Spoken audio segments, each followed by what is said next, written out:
It would be almost impossible to imagine the economy of the 20th century without cars, buses, tractors, or trucks. This is the first vehicle with an internal combustion engine to be introduced in Brazil. It is a Peugeot, introduced in 1891 by Santos Dumont, the father of aviation.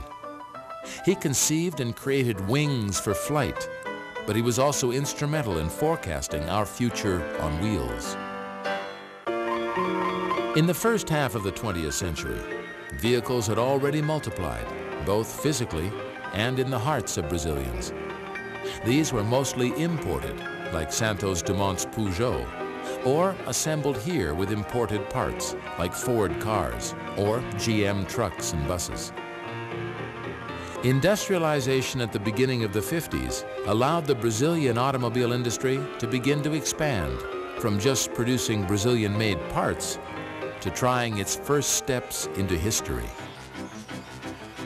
Increasingly, the industrial policy imposed limits on imports and established targets for the complete and gradual nationalization of the automobile industry.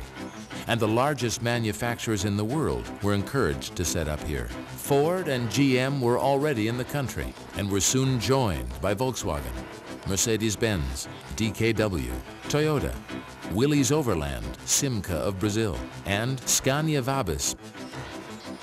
In 1957, at the DKW plant in Ipiranga, Scania Vabis began to assemble its first units in Brazil. In the 60s, the development of an automotive industrial park occurs in the greater São Paulo region, specifically in the Santo André, São Bernardo, and São Caetano municipalities, known as the ABC. This strategic position next to São Paulo is the largest economic center in the country, and next to Santos, the largest port of export. In 1962, Scania Vabis, which had already been producing trucks in Brazil since 1957, inaugurates its plant in São Bernardo do Campo, within the ABC. For the industry, it was the time to better understand the Brazilian consumer, enlarge the distribution network, and develop the relationships with workers and suppliers. The 70s marked the definitive consolidation of the Brazilian automobile industry. We see a significant jump from 500,000 to 1 million vehicles produced per year.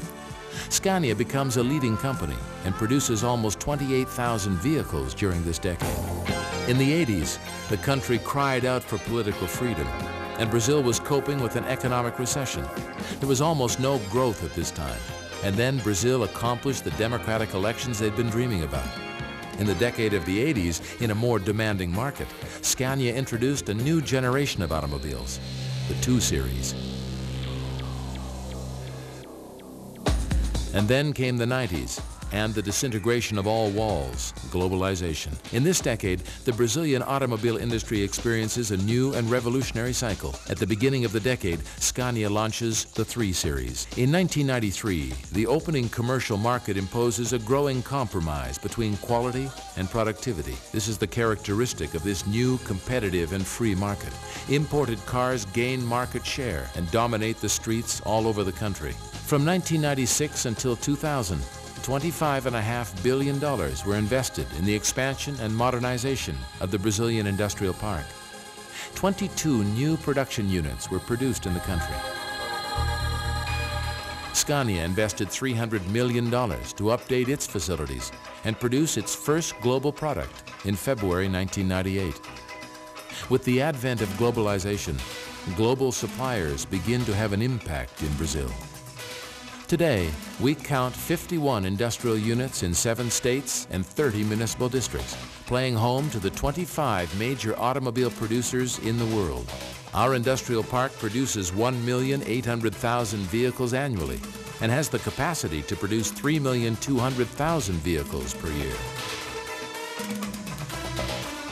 Brazil is the 10th largest producer in the world, with an annual income of $20 billion. 10% of Brazil's industrial GNP. It is also the 12th largest exporter of automotive products and holds the 7th largest internal consumer market in the world, served by a network of 3,800 dealers in 600 municipal districts. Altogether, the automotive and spare parts industries and the dealers generate 400,000 direct jobs in the country. Scania is proud to have been established in the Brazilian market for the past 45 years and to be the standard in heavy-duty vehicles in the country. Since 1957, Scania has sold approximately 170,000 vehicles. And according to the National Car Registry Authority, Renavam, almost 110,000 of those are still in service. And Brazil has still much room to expand. We have technology, a strong market, exporting capacity, extraordinary talent and creativity in the people. Plus, Brazil features the largest number of car makers in the world.